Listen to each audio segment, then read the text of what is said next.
ओम अज्ञानतिमिरान्धस्य ज्ञानाञ्जनशलाकया चक्षुरुन्मीलितं येन तस्मै श्रीगुरवे नमः। नमः ओं विष्णुपादाय कृष्णप्रेष्ठाय भूतले श्रीमते भक्तिवेदान्तस्वामिन्निति नामिने।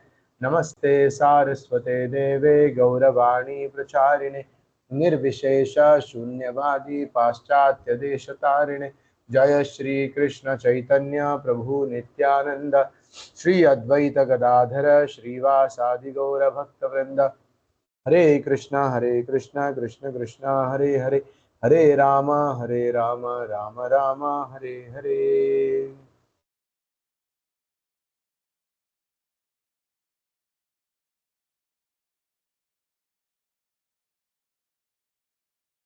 ನಾವು ಓದ್ತಾ ಇರೋದು ಪುಸ್ತಕ ರಾಜವಿದ್ಯಾ, ಟಿ.ಸಿ. ಭಕ್ತಿವೇದಾಂತ ಸ್ವಾಮಿ ಶ್ರೀಲ ಪ್ರಭುಪಾದರಿಂದ.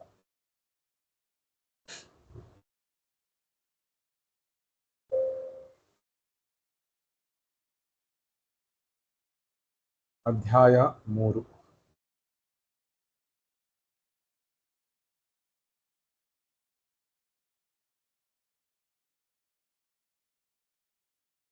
ಕೃಷ್ಣನ ಶಕ್ತಿಗಳ ಅರಿವು.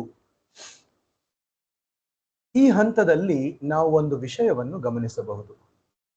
ಭಗವದ್ಗೀತೆಯ 9ನೆಯ ಅಧ್ಯಾಯವು ವಿಶೇಷವಾಗಿ ಶ್ರೀ ಕೃಷ್ಣನನ್ನು ದೇವೋತ್ತಮ ಪರಮ ಪುರುಷನೆಂದು ಒಪ್ಪಿಕೊಂಡಿರುವವರ ಸಲುವಾಗಿ ಇದೆ. ಈ 9ನೇ ಅಧ್ಯಾಯ ಯಾರಿಗಾಗಿ ಇದೆ ಅಂದ್ರೆ, ಯಾರು ಶ್ರೀ ಕೃಷ್ಣನನ್ನ ದೇವೋತ್ತಮ ಪರಮ ಪುರುಷನೆಂದು ಆಗ್ಲೇ ಒಪ್ಪಿಕೊಂಡಿದ್ದಾರೆ ಅವರಿಗೋಸ್ಕರ ಈ ಅಧ್ಯಾಯ ಇರುವುದು. ಅಂದರೆ ಅದಿರುವುದು ಅವನ ಭಕ್ತರಿಗಾಗಿ. ಅದಕ್ಕೋಸ್ಕರ ಆ ಅಧ್ಯಾಯದ ಹೆಸರು ದ ಮೋಸ್ಟ್ ಕಾನ್ಫಿಡೆನ್ಷಿಯಲ್ ನಾಲೆಡ್ಜ್, ಗುಹ್ಯತಮ ಜ್ಞಾನ. ಶ್ರೀಕೃಷ್ಣನನ್ನು ಪರಮ ಪ್ರಭುವೆಂದು ಒಪ್ಪದೇ ಹೋದರೆ ಈ 9ನೆಯ ಅಧ್ಯಾಯವು ವಾಸ್ತವವಾಗಿ ಇರುವುದಕ್ಕಿಂತ ಬೇರೆಯಾಗಿ ತೋರುತ್ತದೆ. ಒಂದು ವೇಳೆ ನಾವು ಭಗವಂತನನ್ನ, ಕೃಷ್ಣನನ್ನ ಪರಮ ಪ್ರಭು, ದೇವೋತ್ತಮ ಪರಮ ಪುರುಷ ಎಂದು ಒಪ್ಪಿಕೊಳ್ಳಲಿಲ್ಲವೆಂದರೆ ಈ ಅಧ್ಯಾಯದ ಸತ್ಯ ನಮಗೆ ತಿಳಿಯುವುದಿಲ್ಲ, ಅದು ಬೇರೆಯಾಗಿ ತೋರುತ್ತದೆ. ಮೊದಲೇ ಹೇಳಿರುವಂತೆ 9ನೆಯ ಅಧ್ಯಾಯದ ವಸ್ತುವು ಇಡೀ ಭಗವದ್ಗೀತೆಯಲ್ಲಿಯೇ ಅತ್ಯಂತ ಗೋಪ್ಯವಾದದ್ದು.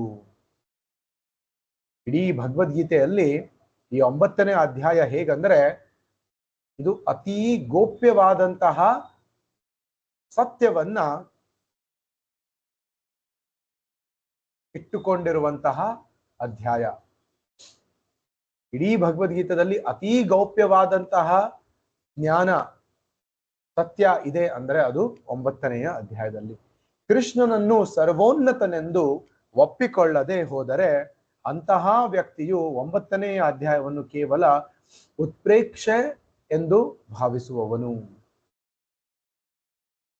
ಕೃಷ್ಣನು ತನ್ನ ಸೃಷ್ಟಿಯೊಂದಿಗೆ ಹೊಂದಿರುವ ಸಂಬಂಧವನ್ನು ವಿವರಿಸುವ ಶ್ಲೋಕಗಳನ್ನು ಗಮನಿಸಿದಾಗ ಇದೆಲ್ಲ ಉತ್ಪ್ರೇಕ್ಷೆ ಎಂಬ ತಪ್ಪು ಕಲ್ಪನೆಯು ಇನ್ನೂ ಹೆಚ್ಚುತ್ತದೆ. ಅಂದ್ರೆ ಯಾರೋ ಒಬ್ಬ ತನ್ನನ್ನ ತಾನೇ ಹೊಗಳ್ತಾ ಇದ್ದಾನೆ, ಏನು ಸತ್ಯ ಅಲ್ಲವೋ ಅದಕ್ಕಿಂತ ಹೆಚ್ಚಾಗಿ ಹೇಳ್ತಾ ಇದ್ದಾನೆ ಎಂದು ಭಾವನೆ ಬರುತ್ತೆ. ಯಾರಿಗೆ ಯಾರು ಭಕ್ತರಿರುವುದಿಲ್ಲವೋ ಅವರಿಗೆ.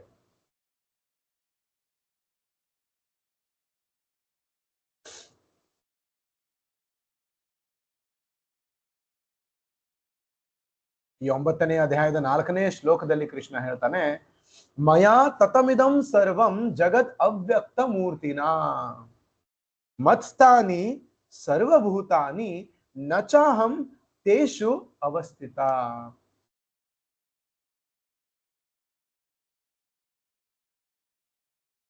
ಮಯಾ ತತಂ ಇದಂ ಸರ್ವಂ ಜಗದ್ ಅವ್ಯಕ್ತ ಮೂರ್ತಿನ.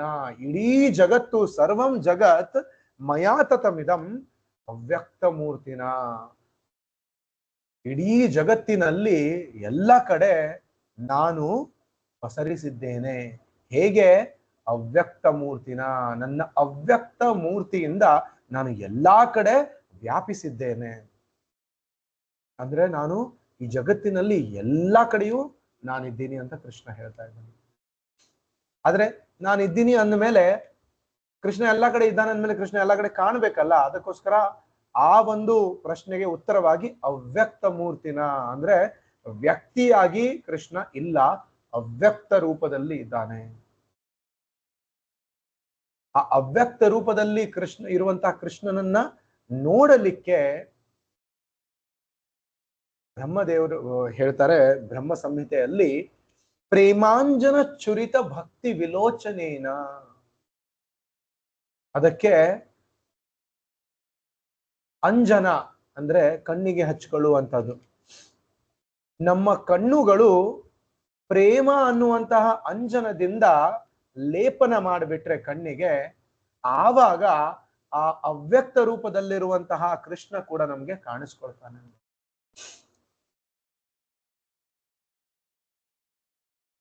ಇವಾಗಿನ ಪರಿಸ್ಥಿತಿಯಲ್ಲಿ ನಮ್ಮ ಕಣ್ಣಲ್ಲಿ ಕಾಮವಿದೆ ವಿನ ಪ್ರೇಮ ಇಲ್ಲ. ಅದಕ್ಕೋಸ್ಕರ ನಾವು ಕೃಷ್ಣನನ್ನ ಎಲ್ಲ ಕಡೆ ಕಾಣ್ಲಿಕ್ಕೆ ಸಾಧ್ಯ ಆಗ್ತಾ ಇಲ್ಲ. ಮತ್ಸ್ಥಾನಿ ಸರ್ವಭೂತಾನಿ, ಎಲ್ಲರೂ ನನ್ನಲ್ಲಿದ್ದಾರೆ. ನ ಚ ಅಹಂ ತೇಷು ಅವಸ್ಥಿತ, ಆದ್ರೆ ನಾನು ಅವರಲ್ಲಿ ಇಲ್ಲ. ಎಲ್ಲರೂ ನನ್ನಲ್ಲಿದ್ದಾರೆ, ಆದ್ರೆ ನಾನು ಅವರಲ್ಲಿ ಇಲ್ಲ. ಇಡೀ ವಿಶ್ವವು ನನ್ನ ಅಪ್ರಕಟ ರೂಪದಿಂದ ವ್ಯಾಪಿಸಿದೆ. ಎಲ್ಲಾ ಜೀವಿಗಳು ನನ್ನಲ್ಲಿದ್ದಾರೆ, ಆದ್ರೆ ನಾನು ಅವರಲ್ಲಿಲ್ಲ. ಇದರ ಅರ್ಥ ಏನು? ಎಲ್ಲಾ ಜೀವಿಗಳ ಬಗ್ಗೆ ಕೃಷ್ಣನಿಗೆ ಅರಿವಿದೆ, ಎಲ್ಲಾ ಜೀವಿಗಳ ಬಗ್ಗೆ ಕೃಷ್ಣನಿಗೆ ಜ್ಞಾನ ಇದೆ. ಹಾಗಾಗಿ ಎಲ್ಲಾ ಜೀವಿಗಳು ನನ್ನಲ್ಲಿದ್ದಾರೆ ಅಂತ ಕೃಷ್ಣ ಹೇಳ್ತಾನೆ. ಆದ್ರೆ ನಾನು ಅವರಲ್ಲಿಲ್ಲ. ಅಂದ್ರೆ ಅರ್ಥ ಏನು? ಎಲ್ಲರಿಗೂ ಕೂಡ ಕೃಷ್ಣನ ಬಗ್ಗೆ ಅರಿವಿಲ್ಲ, ಜ್ಞಾನ ಇಲ್ಲ, ಸಾಕ್ಷಾತ್ಕಾರ ಇಲ್ಲ. ಎಲ್ಲಿ ಕೃಷ್ಣನ ಬಗ್ಗೆ ಅರಿವಿಲ್ಲ, ಜ್ಞಾನ ಇಲ್ಲ, ಸಾಕ್ಷಾತ್ಕಾರ ಇಲ್ಲವೋ ಅಲ್ಲಿ ಕೃಷ್ಣ ಇಲ್ಲ. ನಾವು ನೋಡುತ್ತಿರುವ ಜಗತ್ತು ಕೃಷ್ಣನ ಶಕ್ತಿ, ಅವನ ಮಾಯೆ. ಇಲ್ಲಿ ಮಯ ಎಂದರೆ ನನ್ನಿಂದ ಎಂದು ಅರ್ಥ. ಈ ಕೆಲಸವು ನನ್ನಿಂದ ಆಗಿದೆ ಎಂದು ಯಾರಾದರೂ ಹೇಳಿದರೆ ಅಲ್ಲಿ ನನ್ನಿಂದ ಎನ್ನುವುದು ಅವನು ಕೆಲಸವನ್ನು ಮಾಡಿ ಮುಗಿಸಿಬಿಟ್ಟಿದ್ದಾನೆ ಅಥವಾ ನಿವೃತ್ತನಾಗಿದ್ದಾನೆ ಎಂದರ್ಥವಲ್ಲ. ನಾನು ಒಂದು ದೊಡ್ಡ ಕಾರ್ಖಾನೆಯನ್ನು ಪ್ರಾರಂಭಿಸಿದರೆ ಈ ಕಾರ್ಖಾನೆಯು ನನ್ನಿಂದ ಸ್ಥಾಪನೆಗೊಂಡಿತು ಎಂದು ಹೇಳಿದರೆ ಅದರ ಅರ್ಥ ನಾನಿನ್ನೂ ಅದರಿಂದ ಕಳೆದು ಹೋಗಿದ್ದೇನೆ, ಎಷ್ಟು ಮಾತ್ರಕ್ಕೂ ಈಗ ಇಲ್ಲ ಎಂದು ಖಂಡಿತ ಅಲ್ಲ. ಒಬ್ಬ ಉದ್ಯಮಿಯು ತನ್ನ ವಸ್ತುಗಳನ್ನು ತೋರಿಸಿ ಇವು ನನ್ನಿಂದ ಉತ್ಪನ್ನವಾಯಿತು ಎಂದು ಹೇಳಬಹುದು. ಅದರ ಅರ್ಥ ಅವನೇ ವೈಯಕ್ತಿಕವಾಗಿ ಆ ವಸ್ತುಗಳನ್ನು ಸೃಷ್ಟಿಸಿದ ಎಂದೋ ರಚಿಸಿದ ಎಂದೋ ಅಲ್ಲ. ಅವನ ಶಕ್ತಿಯಿಂದ ಆ ವಸ್ತುಗಳು ಉತ್ಪಾದನೆಗೊಂಡಿವೆ ಎಂದರ್ಥ. ಹಾಗೆಯೇ ಈ ಜಗತ್ತಿನಲ್ಲಿ ನೀನು ನೋಡುತ್ತಿರುವುದೆಲ್ಲವೂ ನನ್ನಿಂದ ಸೃಷ್ಟಿಗೊಂಡಿವೆ ಎಂದು ಕೃಷ್ಣನು ಹೇಳಿದರೆ ಈಗ ಅವನು ಇಲ್ಲ ಎಂದು ನಾವು ಭಾವಿಸಕೂಡದು. ಸೃಷ್ಟಿಯಲ್ಲಿ ಎಲ್ಲೆಲ್ಲೋ ಭಗವಂತನನ್ನು ನೋಡುವುದು ಕಷ್ಟವಲ್ಲ, ಏಕೆಂದರೆ ಎಲ್ಲೆಲ್ಲೂ ಅವನಿದ್ದಾನೆ. ಟಾಟಾ ಕಾರ್ಖಾನೆಯಲ್ಲಿ ಕಾರ್ಮಿಕರು ಪ್ರತಿ ಮೂಲೆಯಲ್ಲೂ ಮಿಸ್ಟರ್ ಟಾಟಾನನ್ನು ನೋಡುವ ಹಾಗೆ ಕೃಷ್ಣ ವಿಜ್ಞಾನವನ್ನು ಬಲ್ಲವರು ಸೃಷ್ಟಿಯ ಪ್ರತಿಯೊಂದು ಕಣದಲ್ಲೂ ಅವನನ್ನು ಕಾಣಬಲ್ಲರು. ಹೇಗೆ ಟಾಟಾ ಫ್ಯಾಕ್ಟರಿ ಇರುತ್ತೆ, ಅಲ್ಲಿ ಪ್ರತಿಯೊಬ್ಬ ಕಾರ್ಮಿಕನು ಪ್ರತಿಯೊಂದು ಜಾಗದಲ್ಲಿ ಟಾಟಾನ ನೋಡ್ತಾರೆ, ಆದ್ರೆ ವೈಯಕ್ತಿಕವಾಗಿ ಮಿಸ್ಟರ್ ಟಾಟಾ ಅಲ್ಲಿ ಇಲ್ಲ. ಆದ್ರೆ ಪ್ರತಿಯೊಬ್ಬರೂ ಕೂಡ ಅವರಿಗೆ ಅರಿವಿದೆ, ಈ ಕಾರ್ಖಾನೆಯ ಮಾಲೀಕ, ಈ ಕಾರ್ಖಾನೆಯ ನಡೆಸುವವನು ಅವನು ಮಿಸ್ಟರ್ ಟಾಟಾ. ಅದೇ ರೀತಿ ಕೃಷ್ಣ ವಿಜ್ಞಾನವನ್ನು ಬಲ್ಲವರು ಸೃಷ್ಟಿಯ ಪ್ರತಿಯೊಂದು ಕಣದಲ್ಲೂ ಅವನನ್ನು ಕಾಣಬಲ್ಲರು. ಪ್ರತಿಯೊಂದು ಕೃಷ್ಣನ ಮೇಲೆ ಇದೆ. ಮತ್ಸ್ಥಾನಿ ಸರ್ವಭೂತಾನಿ, ಆದರೆ ಅವುಗಳಲ್ಲಿ ಕೃಷ್ಣ ಕುಳಿತಿಲ್ಲ. ನ ಚಾಹಂ ತೇಷು ಅವಸ್ಥಿತಃ, ಕೃಷ್ಣ ಮತ್ತು ಅವನ ಶಕ್ತಿ ಎರಡೂ ಬೇರೆ ಬೇರೆ ಅಲ್ಲ. ಆದರೆ ಶಕ್ತಿಯೇ ಕೃಷ್ಣನಲ್ಲ. ಸೂರ್ಯನು ಬಿಸಿಲು ಬೇರೆ ಬೇರೆ ಎಲ್ಲ, ಆದರೆ ಬಿಸಿಲೇ ಸೂರ್ಯನಲ್ಲ. ಎಷ್ಟು ಒಳ್ಳೆಯ ಉದಾಹರಣೆ ಕೊಡ್ತಾ ಇದ್ದಾರೆ ಶ್ರೀಲ ಪ್ರಭುಪಾದರು. ಸೂರ್ಯ ಬಿಸಿಲು ಎರಡೂ ಒಂದೇ, ಆದರೆ ಒಂದು ಅಲ್ಲ ಕೂಡ. ಬಿಸಿಲನ್ನೇ ಸೂರ್ಯ ಅಂತ ಹೇಳಲಿಕ್ಕೆ ಬರುವುದಿಲ್ಲ. ಆದ್ರೆ ಆ ಸೂರ್ಯನನ್ನ ಗುರುತಿಸಬೇಕಂದ್ರೆ ಆ ಬಿಸಿಲಿನ ಮುಖಾಂತರ, ಪ್ರಕಾಶದ ಮುಖಾಂತರ ನಾವು ಗುರುತಿಸಬಹುದು. ಸೂರ್ಯನ ಬೆಳಕು ಕಿಟಕಿಯಿಂದ ನಮ್ಮ ಕೊಠಡಿಯೊಳಕ್ಕೆ ಪ್ರವೇಶಿಸಬಹುದು. ಅಂದ ಮಾತ್ರಕ್ಕೆ ಸೂರ್ಯ ನಮ್ಮ ಕೊಠಡಿಯಲ್ಲಿದ್ದಾನೆ ಎಂದು ಅರ್ಥವಲ್ಲ. ವಿಷ್ಣು ಪುರಾಣವು ಹೇಳುತ್ತದೆ, ಪರಸ್ಯ ಬ್ರಹ್ಮಣ ಶಕ್ತಿ. ಪರಸ್ಯ ಎಂದರೆ ಸರ್ವೋನ್ನತ, ಬ್ರಹ್ಮಣ ಎನ್ನುವುದು ಪರಸತ್ಯ, ಮತ್ತು ಶಕ್ತಿ ಎಂದರೆ ಸಾಮರ್ಥ್ಯ.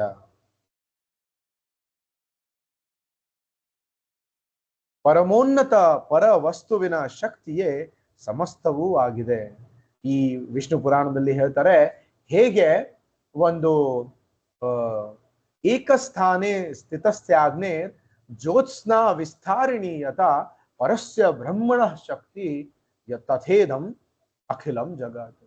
ಹೇಗೆ ಏಕದೇಶೇ ಸ್ಥಿತಸ್ಯಾಗ್ನಿರ್, ಒಂದು ನೀವು ಬೆಂಕಿಯಿಂದ ಸೃಷ್ಟಿ ಮಾಡಿ ಬೆಂಕಿಯನ್ನ ಒಂದು ಕಡೆ ಹಾಕಿದ್ರೆ ಅಥವಾ ಉರಿಸಿದ್ರೆ ಆ ಬೆಂಕಿ ಒಂದು ಜಾಗದಲ್ಲಿ ಇರ್ತದೆ, ಆದ್ರೆ ಅದರ ಪ್ರಕಾಶ ಎಲ್ಲಾ ಕಡೆ ಹರಡಿರ್ತದೆ.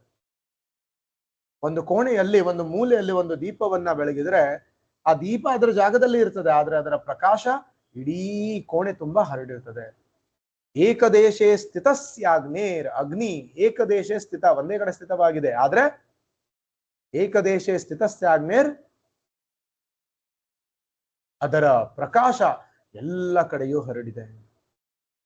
ಅದೇ ರೀತಿ ಪರಸ್ಯ ಬ್ರಹ್ಮಣ ಶಕ್ತಿ, ಬ್ರಹ್ಮಣ ಭಗವಂತ ಅವನು ಒಂದೇ ಕಡೆ ಇದ್ದಾನೆ, ಆದ್ರೆ ಅವನ ಶಕ್ತಿಯು ಎಲ್ಲಾ ಕಡೆ ಹರಡಿದೆ. ತಥೇದಂ ಅಖಿಲಂ ಜಗತ್ ಎಂದರೆ ಸರ್ವೋನ್ನತ ಬ್ರಹ್ಮಣ ಎನ್ನುವುದು ಪರಸತ್ಯ ಮತ್ತು ಶಕ್ತಿ ಎಂದರೆ ಸಾಮರ್ಥ್ಯ.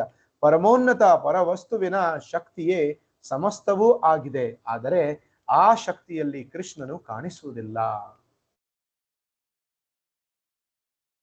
ಎರಡು ಬಗೆಯ ಶಕ್ತಿಗಳಿವೆ, ಭೌತ ಶಕ್ತಿ ಮತ್ತು ಆಧ್ಯಾತ್ಮ ಶಕ್ತಿ.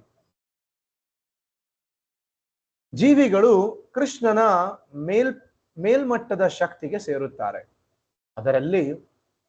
ಆದರೆ ಅವರಲ್ಲಿ ಭೌತ ಶಕ್ತಿಯ ಕಡೆಗೆ ಆಕರ್ಷಿತರಾಗುವ ಪ್ರವೃತ್ತಿ ಇರುವುದರಿಂದ ಅವರನ್ನು ತಟಸ್ಥ ಶಕ್ತಿ ಎಂದು ಕರೆಯಲಾಗಿದೆ. ಆದರೆ ವಾಸ್ತವದಲ್ಲಿ ಇರುವ ಶಕ್ತಿಗಳು ಎರಡೇ. ಸಕಲ ಲೋಕಗಳು, ವಿಶ್ವಗಳು ಕೃಷ್ಣನ ಶಕ್ತಿಗಳ ಮೇಲೆ ನಿಂತಿವೆ. ಸೌರಮಂಡಲದ ಎಲ್ಲಾ ಲೋಕಗಳು ಸೂರ್ಯನ ಬೆಳಕಿನ ಮೇಲೆ ನಿಂತಿರುವ ಹಾಗೆ ಸೃಷ್ಟಿಯಲ್ಲಿರುವ ಸಮಸ್ತವು ಕೃಷ್ಣನ ಬೆಳಕಿನ ಮೇಲೆ ನಿಂತಿವೆ. ಭಗವಂತನ ಈ ಎಲ್ಲಾ ಶಕ್ತಿಗಳು ಒಬ್ಬ ಭಕ್ತನಿಗೆ ಸಂತೋಷವನ್ನು ಉಂಟು ಮಾಡುವಂತಹವು. ಆದರೆ ಕೃಷ್ಣನನ್ನು ಕುರಿತು ಅಸೂಯೆ ಇರುವವನು ಅವುಗಳನ್ನು ನಿರಾಕರಿಸುತ್ತಾನೆ. ಕೃಷ್ಣನಲ್ಲಿ ಎರಡು ಬಗೆಯ ಶಕ್ತಿಗಳಿವೆ, ಭೌತಿಕ ಶಕ್ತಿ, ಭೌತ ಶಕ್ತಿ ಮತ್ತು ಆಧ್ಯಾತ್ಮಿಕ ಶಕ್ತಿ, material potency and spiritual potency. ನಾವು ಎಲ್ಲಾ ಜೀವಿಗಳು, ನಾವೆಲ್ಲರೂ ಕೂಡ ಕೃಷ್ಣನ ಆಧ್ಯಾತ್ಮಿಕ ಶಕ್ತಿಗೆ ಸೇರಿರುತ್ತೇವೆ, ಮೇಲ್ಮಟ್ಟದ ಶಕ್ತಿ, ಸುಪೀರಿಯರ್ ಎನರ್ಜಿ ಆಫ್ ಕೃಷ್ಣ. ಆದರೆ ಆ ಕೆಳಗಿನ ಶಕ್ತಿ, ಭೌತಿಕ ಶಕ್ತಿ, ಮಟೀರಿಯಲ್ ಎನರ್ಜಿ ಕಡೆ ನಾವು ಆಕರ್ಷಿತರಾಗಿರುವುದರಿಂದ ನಮ್ಮನ್ನ ತಟಸ್ಥ ಶಕ್ತಿ ಎಂದು ಕರೆಯುತ್ತಾರೆ. ತಟಸ್ಥ ಶಕ್ತಿ ಅಂದ್ರೆ ಯಾವುದು? ಹೇಗೆ ಸಮುದ್ರದ ದಂಡೆ, ಆ ಸಮುದ್ರದ ದಂಡೆ ಅದು ಭೂಮಿ ಅಂತ ಹೇಳಲಿಕ್ಕೂ ಆಗುದಿಲ್ಲ, ಭೂಮಿಗೆ ಸೇರಿದೆ ಅಂತ ಹೇಳಲಿಕ್ಕೂ ಆಗುದಿಲ್ಲ, ಸಮುದ್ರಕ್ಕೆ ಸೇರಿದೆ ಅಂತ ಹೇಳಲಿಕ್ಕೂ ಆಗುದಿಲ್ಲ. ಅದು ಕೆಲ ಕಾಲ ನೀರಿಂದ ಆವೃತ ಆಗಿರ್ತದೆ, ಕೆಲ ಕಾಲ ನೀರಿನಿಂದ ಮುಕ್ತ ಆಗಿರ್ತದೆ. ಅದೇ ರೀತಿ ನಾವು ಜೀವಿಗಳು ಕೆಲ ಕಾಲ ಆಧ್ಯಾತ್ಮಿಕ ಶಕ್ತಿಯಿಂದ ನಾವು ನಮ್ಮ ಮೇಲೆ ಪ್ರಭಾವ ಬೀರ್ತದೆ, ಕೆಲವೊಂದು ಸಲ ಭೌತಿಕ ಶಕ್ತಿ ನಮ್ಮ ಮೇಲೆ ಪ್ರಭಾವ ಬೀರ್ತದೆ. ಕೆಲವೊಂದು ಸಲ ಯೋಗಮಾಯ, ಕೆಲವೊಂದು ಸಲ ಮಹಾಮಾಯ. ಯೋಗಮಾಯ ಅಂದ್ರೆ ಆಧ್ಯಾತ್ಮಿಕ ಶಕ್ತಿ, ಮಹಾಮಾಯ ಅಂದ್ರೆ ಭೌತಿಕ ಶಕ್ತಿ. ಇವೆರಡರ ಒಂದು ಪ್ರಭಾವದಲ್ಲಿ ನಾವು ಸದಾ ಇರ್ತೀವಿ. ಹಾಗಾಗಿ ನಮ್ಮನ್ನ ತಟಸ್ಥ ಶಕ್ತಿ ಎಂದು ಕರೆಯುತ್ತಾರೆ.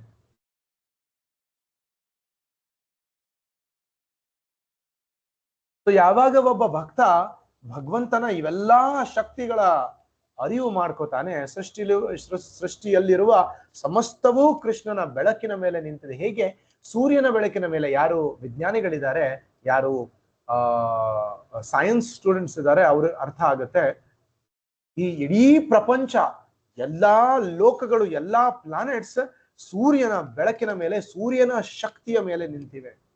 ಸೂರ್ಯ ಇಲ್ಲ ಅಂದ್ರೆ ಎಲ್ಲವೂ ಕೂಡ ಅಂಧಕಾರಕ್ಕೆ ಒಳಗಾಗಿ ಎಲ್ಲವೂ ಕೂಡ ನಾಶ ಆಗ್ತದೆ. ಭೂಮಿ ಮೇಲೆ ಜೀವಿಗಳಿಗೆ ಶಕ್ತಿ ದೊರಕುವುದು ಸೂರ್ಯನಿಂದ.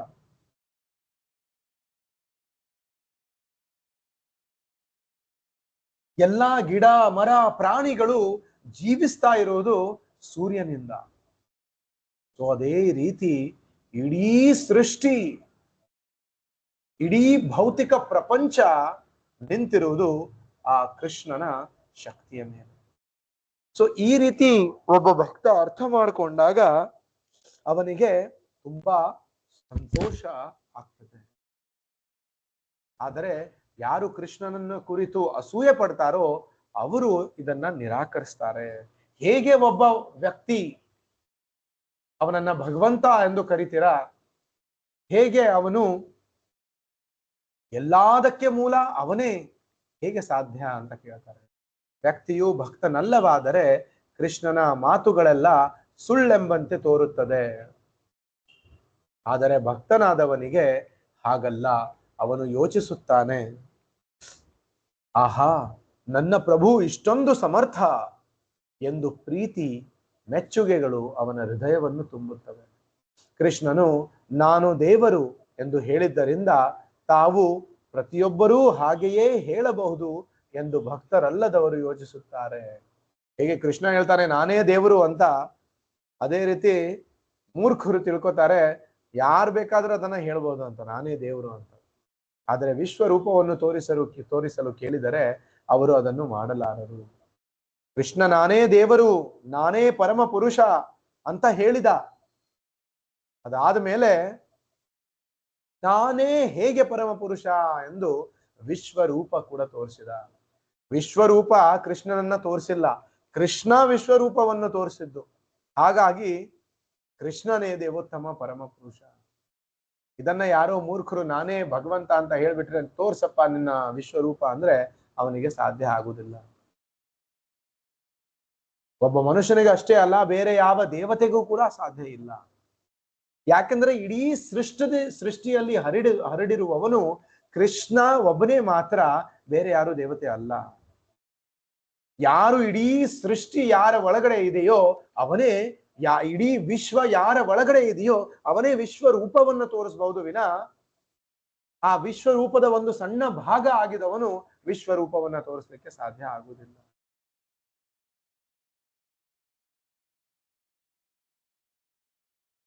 ಇಲ್ಲಿ ಅರ್ಜುನನಿಗೆ ಭಗವದ್ಗೀತೆಯಲ್ಲಿ ವಿಶ್ವರೂಪವನ್ನು ತೋರಿಸ್ತಾನೆ.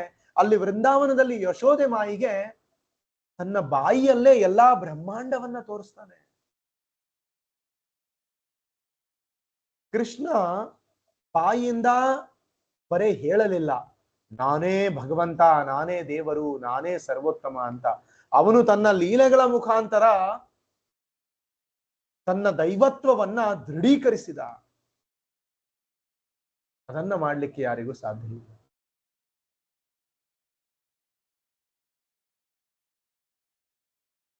ನಕಲಿ ದೇವರಿಗೂ ನಿಜವಾದ ದೇವರಿಗೂ ಇರುವ ವ್ಯತ್ಯಾಸ ಇದೆ. ಕೃಷ್ಣನ ಲೀಲೆಗಳನ್ನು ಅನುಕರಿಸುವುದು ಯಾರಿಗೂ ಸಾಧ್ಯವಿಲ್ಲ. ಕೃಷ್ಣನು 16,000 ಜನ ಪತ್ನಿಯರನ್ನು ಮದುವೆಯಾದನು. ಎಲ್ಲರನ್ನೂ 16,000 ಅರಮನೆಗಳಲ್ಲಿ ಸುಖವಾಗಿ ಇರಿಸಿದನು. ಸಾಮಾನ್ಯ ಮನುಷ್ಯನು ಒಬ್ಬ ಹೆಂಡತಿಯನ್ನೇ ಚೆನ್ನಾಗಿ ಇಟ್ಟುಕೊಳ್ಳಲಾರನು. ಕೃಷ್ಣನು ಆಶ್ಚರ್ಯಕರವಾದ ವಿಷಯಗಳನ್ನು ಸುಮ್ಮನೆ ಹೇಳಿಬಿಡಲಿಲ್ಲ. ಆತನು ಅದ್ಭುತವಾಗಿ ನಡೆದುಕೊಂಡನು.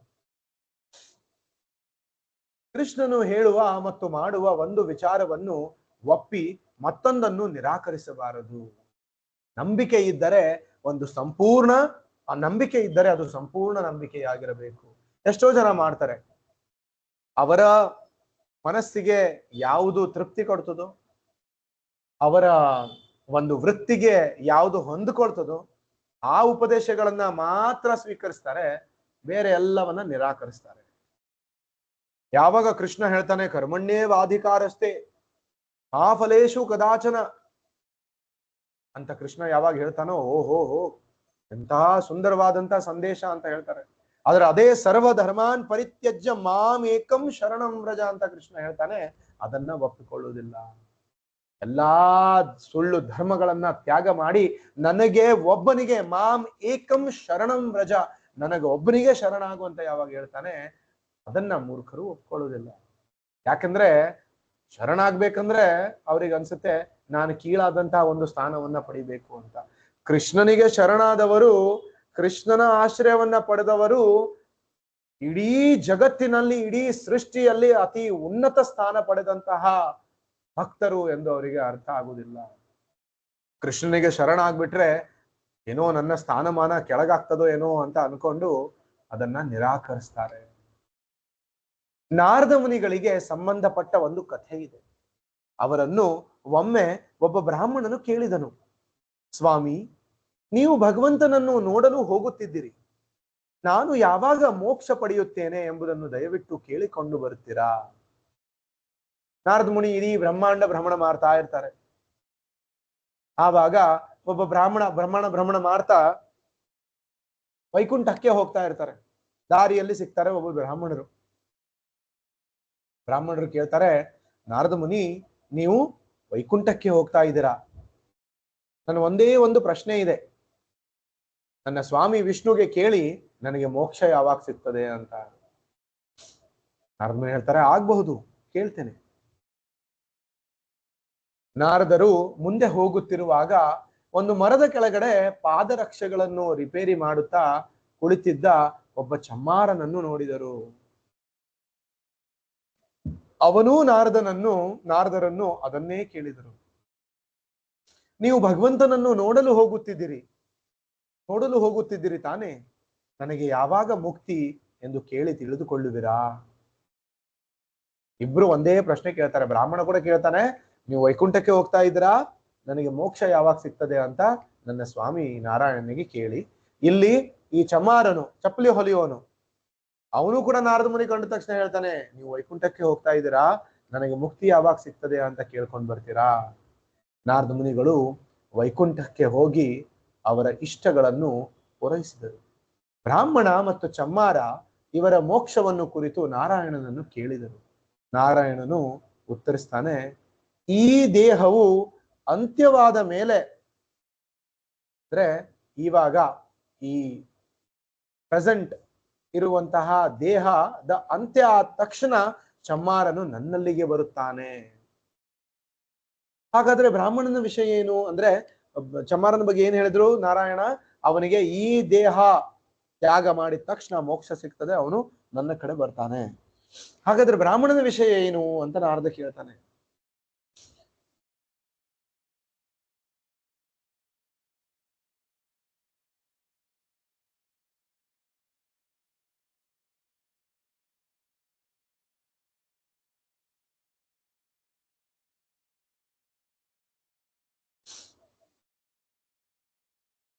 ಇನ್ನೂ ಅನೇಕ ಜನ್ಮಗಳು ಅವನು ಅಲ್ಲಿಯೇ ಇರಬೇಕಾಗುತ್ತದೆ, ಅವನು ಯಾವಾಗ ಇಲ್ಲಿಗೆ ಬರುತ್ತಾನೆ ಅನ್ನೋದು ನನಗೆ ಗೊತ್ತಿಲ್ಲ.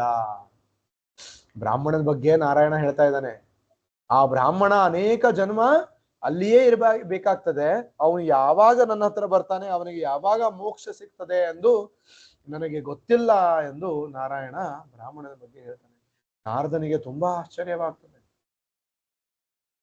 ಈ ಮಾತಿನ ರಹಸ್ಯ ನನಗೆ ಅರ್ಥವಾಗುತ್ತಿಲ್ಲ ಎಂದರು. ಯಾಕಂದ್ರೆ ಬ್ರಾಹ್ಮಣ ಅಂದ್ರೆ ಎಲ್ಲಾ ವೇದ ಪಾಠಗಳನ್ನ ಅರ್ಥ ಮಾಡ್ಕೊಂಡಿದ್ದಾನೆ, ಪ್ರತಿದಿನ ಪಠನ ಮಾಡ್ತಾನೆ, ಯಜ್ಞಗಳನ್ನ ಮಾಡ್ತಾನೆ, ದೇವರ ಪೂಜೆ ಮಾಡ್ತಾನೆ. ಅಂಥವನೇ ಎಷ್ಟೋ ಜನ್ಮ ಈ ಭೂಲೋಕದಲ್ಲಿ ಇರಬೇಕು, ಯಾವಾಗ ನನ್ನ ಹತ್ರ ಬರ್ತಾನೆ ಅಂತ ಗೊತ್ತಿಲ್ಲ ಅಂತ ಹೇಳ್ತಾ ಇದ್ದೀರಾ. ಮತ್ತೆ ಆ ಚಮ್ಮಾರ, ಅವನು ಏನೋ ಸರಿಯಾಗಿ ಪೂಜೆನೂ ಮಾಡೋದಿಲ್ಲ, ದೇವಸ್ಥಾನಕ್ಕೆ ಹೋಗ್ತಾನೋ ಇಲ್ಲೋ ಗೊತ್ತಿಲ್ಲ, ಸ್ನಾನ ಮಾಡ್ತಾನೋ ಗೊತ್ತಿಲ್ಲ, ಚಪ್ಪಲಿ ಹೊಲಿತಾ ಇರ್ತಾನೆ, ಅಂತಹ ಕೆಲಸ ಮಾಡ್ತಾನೆ. ಅವನು ಈ ಜನ್ಮ ಮುಕ್ತಾಯ ಆದ ತಕ್ಷಣ ನನ್ನ ಕಡೆ ಬರ್ತಾನೆ ಅಂತ ಹೇಳಿದ್ರಲ್ಲ, ಈ ಮಾತಿನ ರಹಸ್ಯ ನನಗೆ ಅರ್ಥ ಆಗ್ತಿಲ್ಲ.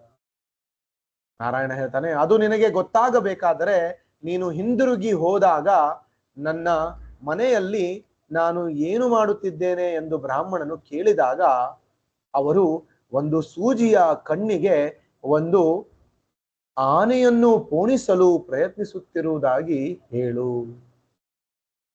ಈಗ ಮರಳಿ ಹೋಗ್ತೀಯ ಭೂಲೋಕಕ್ಕೆ, ಬ್ರಾಹ್ಮಣ ಸಿಗ್ತಾನೆ, ನಾರಾಯಣನಿಗೆ ಭೇಟಿ ಆದ್ರ ಅಂತ ಕೇಳ್ತಾನೆ. ನೀವು ಹೂ ಅಂದ ತಕ್ಷಣ ನಾರಾಯಣ ಹಾಗಾದ್ರೆ ಏನ್ ಮಾಡ್ತಾ ಇದ್ದ ಅಂತ ಕೇಳ್ತಾನೆ. ಅವನಿಗೆ ಹೇಳಿ, ನಾರಾಯಣ ಒಂದು ಸೂಜಿಯ ಕಣ್ಣಿಗೆ ಒಂದು ಆನೆಯನ್ನು ಪೋಣಿಸಲು ಪ್ರಯತ್ನಿಸುತ್ತಾ ಇದ್ದ ಅಂತ ಹೇಳುವಂತ. ನಾರದರು ಭೂಲೋಕಕ್ಕೆ ಹಿಂದಿರುಗಿ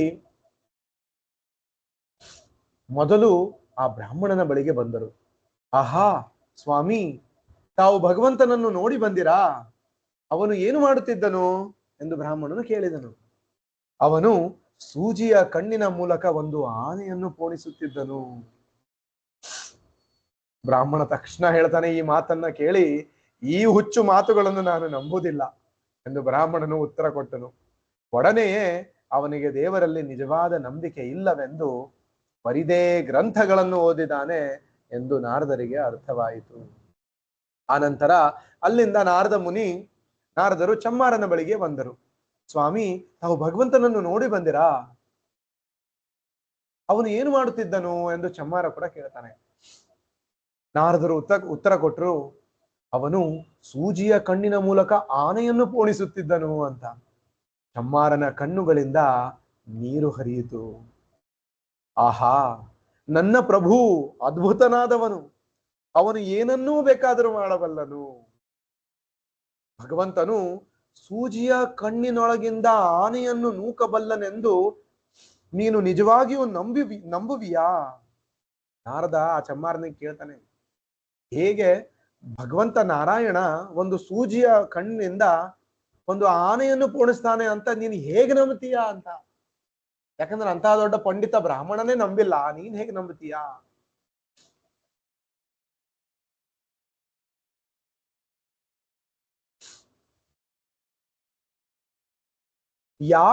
ಯಾಕಾಗಬಾರದು ಸ್ವಾಮಿ?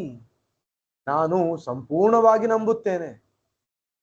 ಭಗವಂತ ಇಂತಹ ಅದ್ಭುತ ಕೆಲಸ ಮಾಡ್ತಾನಂತ ನಂಬದೇ ಇರ್ಲಿಕ್ಕೆ ಹೇಗೆ ಸಾಧ್ಯ ಅಂತ ಚಮ್ಮಾರ ಕೇಳ್ತಾ ಇದ್ದಾನೆ. ನಾನು ಸಂಪೂರ್ಣವಾಗಿ ನಂಬುತ್ತೇನೆ ಇದನ್ನ, ಅದು ಹೇಗೆ ಅಂತ ನಾರದ ಮುನಿ ಕೇಳ್ತಾನೆ.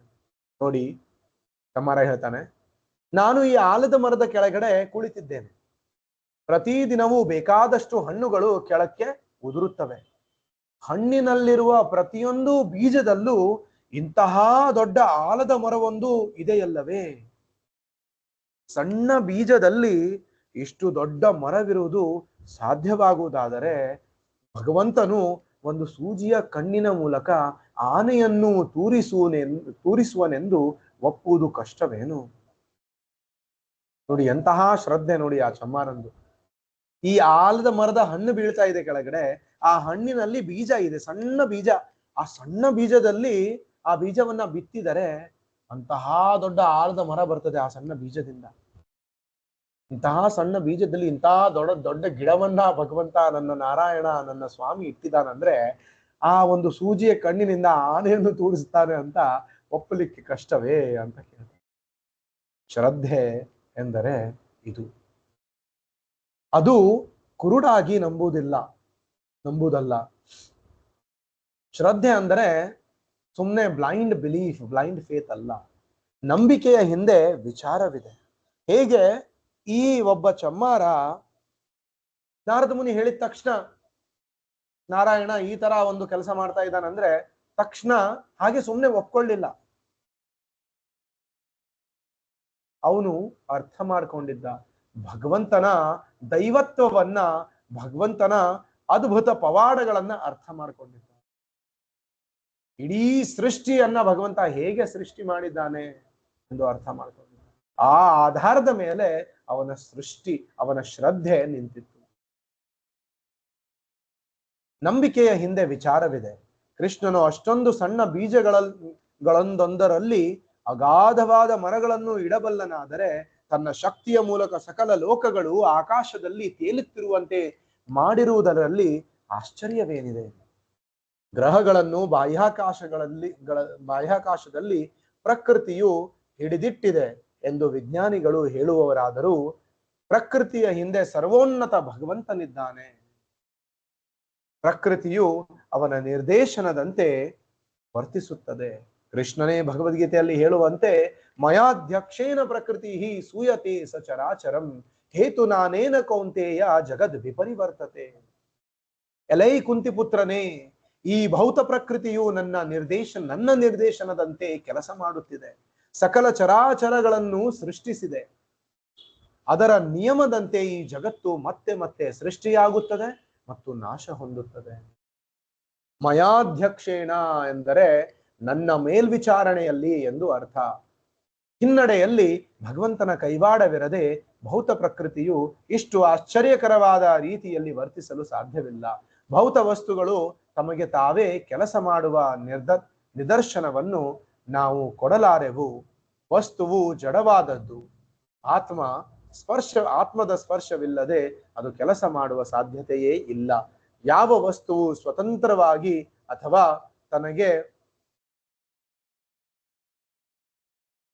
ತನಗೆ ತಾನೇ ಕೆಲಸ ಮಾಡಲಾರದು. ಯಂತ್ರಗಳನ್ನು ಸೊಗಸಾಗಿ ನಿರ್ಮಿಸಿರಬಹುದು, ಆದರೆ ಮನುಷ್ಯನು ಮುಟ್ಟದೆ ಅದು ಕೆಲಸ ಮಾಡಲಾರದು.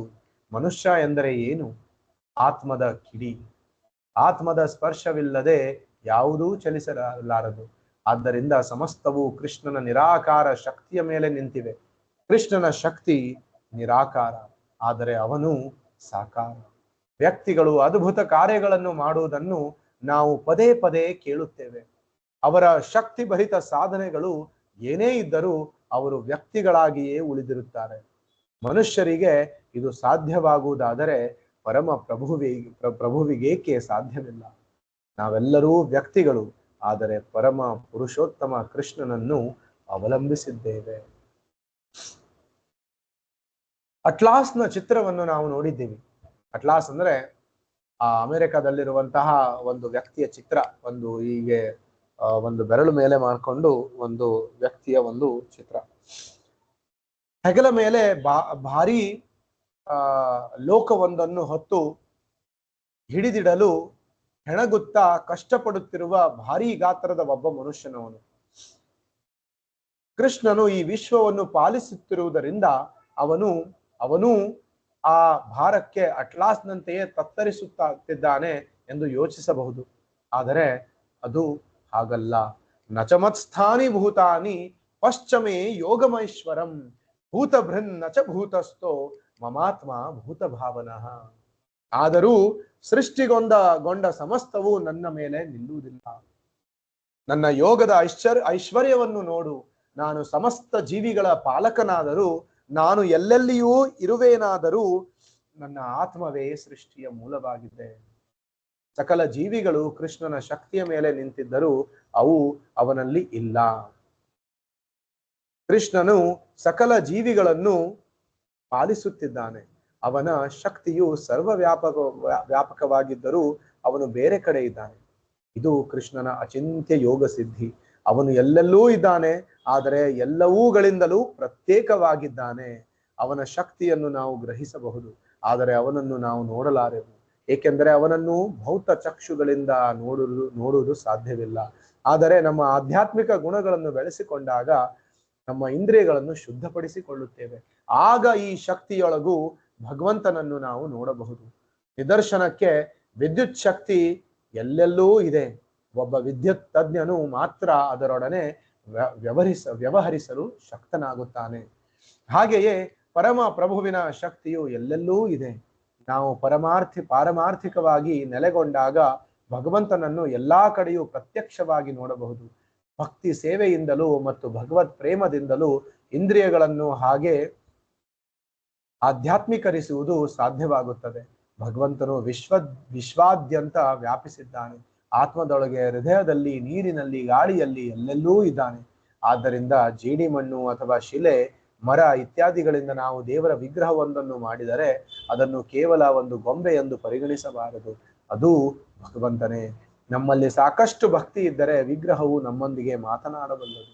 ಭಗವಂತನು ಎಲ್ಲಾ ಕಡೆಯೂ ನಿರಾಕಾರವಾಗಿದ್ದಾನೆ. ಮಯಾ ತತಮಿದಂ ಸರ್ವಂ ಜಗತ್ ಅವ್ಯಕ್ತ ಮೂರ್ತಿನ. ಆದರೆ ನಾವು ಯಾವುದಾದರೂ ವಸ್ತುವಿನಿಂದ ಅವನ ಮೂರ್ತಿಯನ್ನು ಮಾಡಿದ ಪಕ್ಷದಲ್ಲಿ, ಅಥವಾ ನಮ್ಮಲ್ಲೇ ನಾವು ಭಗವಂತನನ್ನು ಒಂದು ರೂಪವನ್ನು ಸೃಷ್ಟಿಸಿಕೊಂಡರೆ ನಮಗೋಸ್ಕರವಾಗಿ ಅವನು ಸಾಕಾರವಾಗಿ ಅಲ್ಲಿ ಉಪಸ್ಥಿತನಾಗುತ್ತಾನೆ. ಶಾಸ್ತ್ರಗಳಲ್ಲಿ 8 ಬಗೆಯ ಮೂರ್ತಿಗಳನ್ನು ಹೇಳಲಾಗಿದೆ. ಯಾವುದನ್ನು ಬೇಕಾದರೂ ಪೂಜಿಸಬಹುದು, ಏಕೆಂದರೆ ಅವನು ಎಲ್ಲೆಲ್ಲೂ ಇದ್ದಾನೆ.